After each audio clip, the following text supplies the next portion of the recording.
How would the world react upon discovering the secret of their favorite rifleman?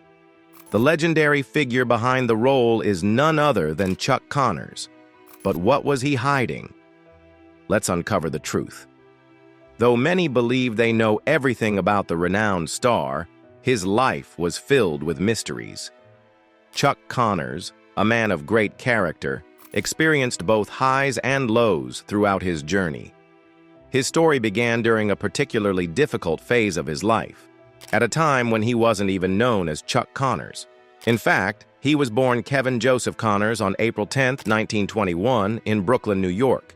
His rise from an ordinary background to becoming one of Hollywood's most celebrated actors wasn't an easy one. It demanded relentless effort, unwavering patience, and an unbreakable will, qualities that perfectly defined Chuck. Raised in a deeply religious Catholic household, he was the son of Marcella and Alban Francis Connors, immigrants from Newfoundland and Labrador with strong Irish roots. Despite their modest means, his parents worked hard to provide for their children. His father, a dedicated longshoreman, later switched jobs to work as a night watchman in an attempt to spend more time with the family. However, Chuck and his father never shared a close bond. Even within the family, it was well known that their relationship was strained. On the other hand, Chuck's mother was a loving presence in his life, always ensuring her children were well fed despite their financial struggles. She was also an avid sports fan, frequently listening to baseball games on the radio. Her love for the Brooklyn Dodgers and the New York Giants influenced Chuck's own passion for sports. Contrary to what some may believe, Chuck was not an only child. He grew up alongside his younger sister Gloria, who was 2 years his junior. He adored her, and perhaps it was this supportive family environment that allowed him to thrive. With their encouragement, he immersed himself in athletics, and among the many sports he tried, baseball quickly became his greatest passion. As he grew older, Chuck became known not only for his athletic skills, but also for his impressive appearance. Towering at 6 feet 5 inches, his striking good looks and magnetic personality naturally drew people's attention. Yet, his talents extended beyond his physical presence. His exceptional baseball abilities truly set him apart. Recognizing his potential, scouts eagerly sought him out, offering college scholarships and even professional sports opportunities. Despite the incredible prospects before him, Chuck struggled with a deeply personal issue, one that may seem trivial to others but weighed heavily on him. It wasn't a scandal or a hidden controversy. It was something as simple as his name. He despised his birth name, Kevin, though the exact reasons for his dislike remain unclear. Determined to reinvent himself, he experimented with different nicknames, briefly considering Lefty and Stretch. However, the name that ultimately stuck came from a phrase he frequently used, "Chuck it to me." Soon, those around him began calling him Chuck, and he embraced this new identity wholeheartedly. His transformation coincided with his time at Seton Hall University in New Jersey, where he developed a newfound sense of confidence. While he continued excelling in baseball, he also explored public speaking and the performing arts. Participating in elocution contests, he showcased a natural charisma that hinted at his potential beyond athletics, subtly paving the way for his future career in entertainment. As the world braced for the turmoil of World War II, Chuck, like many young men of his generation, chose to serve his country. In October 1942, he enlisted in the U.S. Army and dedicated the next 3 years to training soldiers as a tank instructor. His assignments took him from Camp Campbell in Kentucky to Fort Wadsworth, located just 50 miles from his Brooklyn home. Despite the demands of military service, Chuck refused to abandon his love for sports. Between fulfilling his duties, he still found time to practice and stay in shape. Even during wartime, he remained committed to both his responsibilities as a soldier and his passion for athletics. He even coached fellow servicemen and participated in semi-professional basketball and baseball leagues. These activities not only helped him maintain his athleticism, but also provided a much-needed escape from the stress of military life. His ability to balance both military obligations and personal pursuits highlighted his extraordinary discipline and dedication. Even in the face of war, Chuck never lost sight of what fueled him: his love for competition and self-improvement. After the war, as the world recovered from immense loss and trauma, Chuck refused to let the past hold him back. With an honorable discharge from the Army, he was ready to take on the next chapter of his life. After returning to a calm and peaceful civilian life in 1946, far removed from the horrors of war, Chuck Connors eagerly resumed his pursuit of athletic excellence. With his military service behind him, he wasted no time rekindling his passion for sports, diving headfirst into competitive athletics. Following his discharge from the Army in 1945, Connors immediately set his sights on sports. Standing tall at 6'5", his imposing presence made him a formidable competitor in both baseball and basketball. He initially played for the Rochester Royals in the National Basketball League, demonstrating his skills on the court for 14 games before shifting his focus to baseball. During spring training with the Yankees, Connors quickly caught the attention of recruiters and league officials. His talent and dedication were undeniable, and as a result, opportunities in both basketball and baseball began to emerge. He seamlessly transitioned between the two sports, excelling in each. Connors even gained notoriety for being the first player to shatter a basketball backboard during warm-ups with a seemingly effortless shot. While most athletes dedicate their entire careers to mastering one sport, Connors defied the norm, proving his versatility by excelling in multiple disciplines. Returning to baseball, he rejoined the Brooklyn Dodgers organization during the 1946 spring training. Assigned to their farm club in Newport News, Virginia, he worked relentlessly to hone his craft.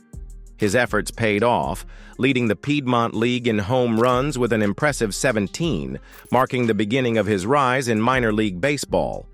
By 1947, Connors had advanced to the Montreal Royals, where he showcased his batting prowess with a .307 average, 17 home runs, and 88 RBIs. His performance was instrumental in leading the Royals to victory in both the International League playoffs and the Little World Series. On the baseball field, Connors was a force to be reckoned with.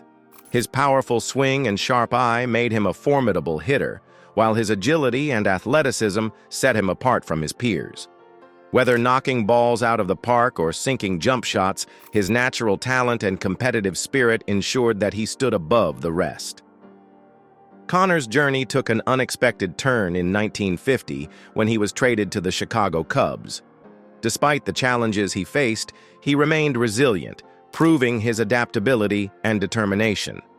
Then, in the summer of 1951, he received a life-changing call from Bill Grady, the casting director for Metro-Goldwyn-Mayer.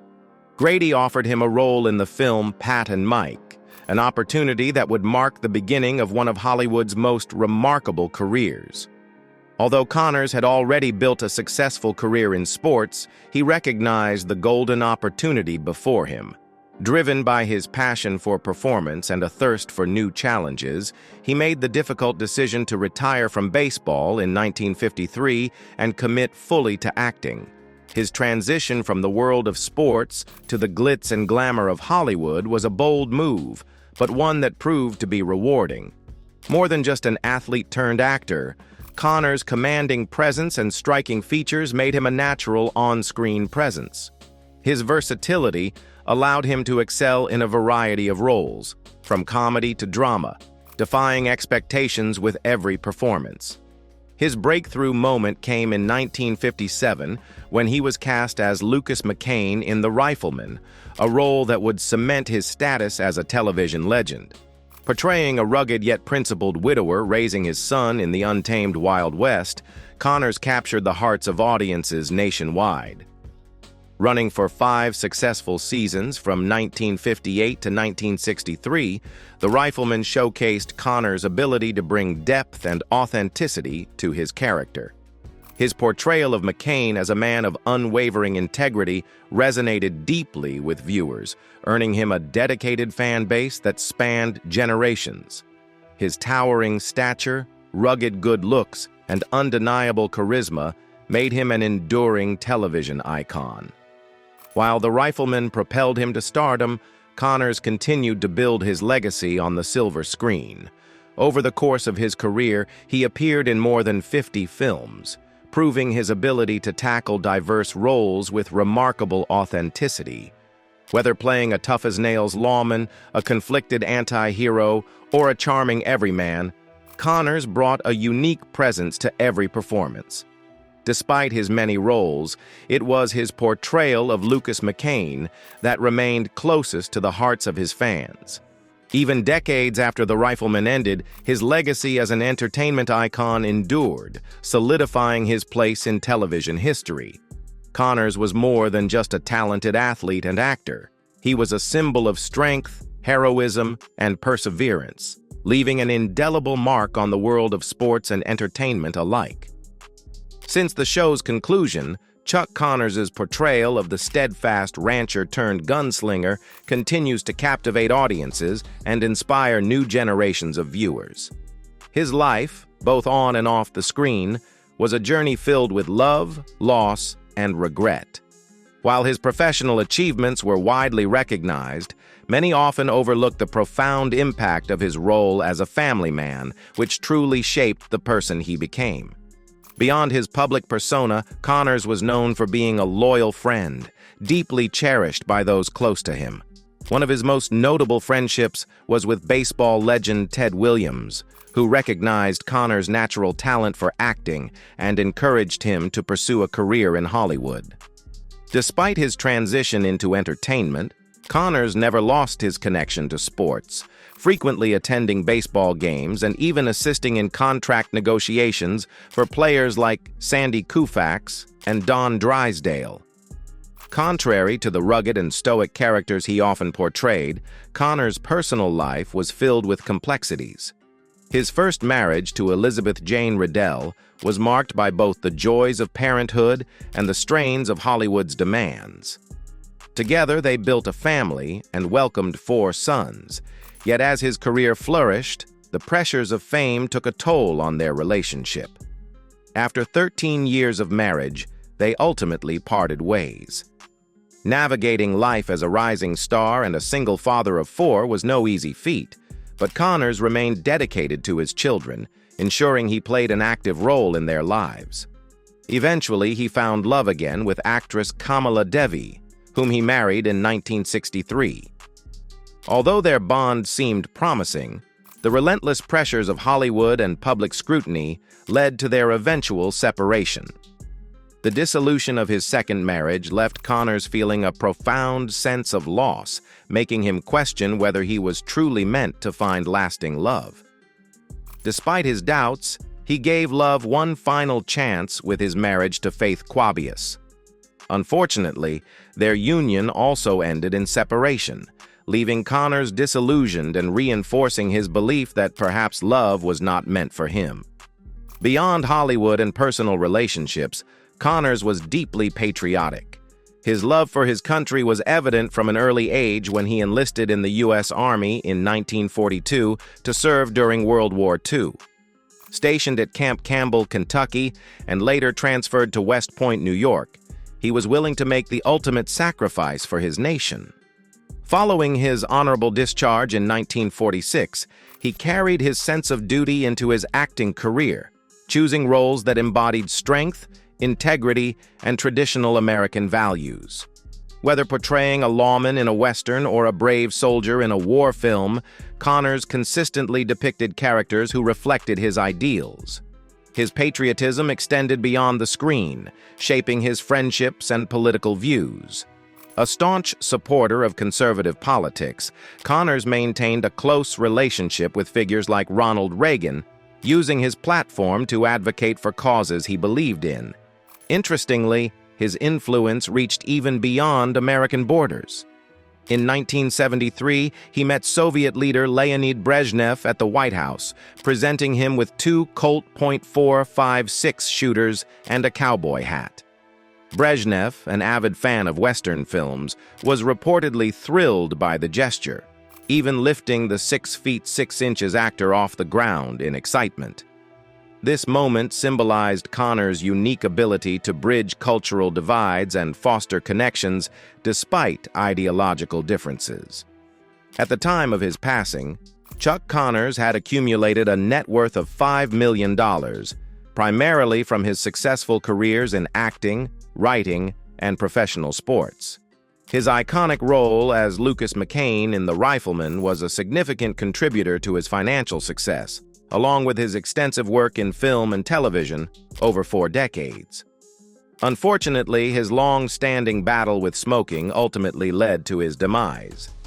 Diagnosed with lung cancer, Connors fought the illness until his passing on November 10, 1992, in Los Angeles, California. He was laid to rest at San Fernando Mission Cemetery in Mission Hills, California. His gravestone bears an image of him as the Rifleman, along with the logos of the Dodgers, Cubs, and Celtics, teams that were close to his heart. His death marked the end of an era, leaving behind a legacy that extended beyond sports and entertainment. Chuck Connors will always be remembered as a versatile actor, a devoted father, a loyal friend, and a man whose patriotism and charisma left an indelible mark on American culture.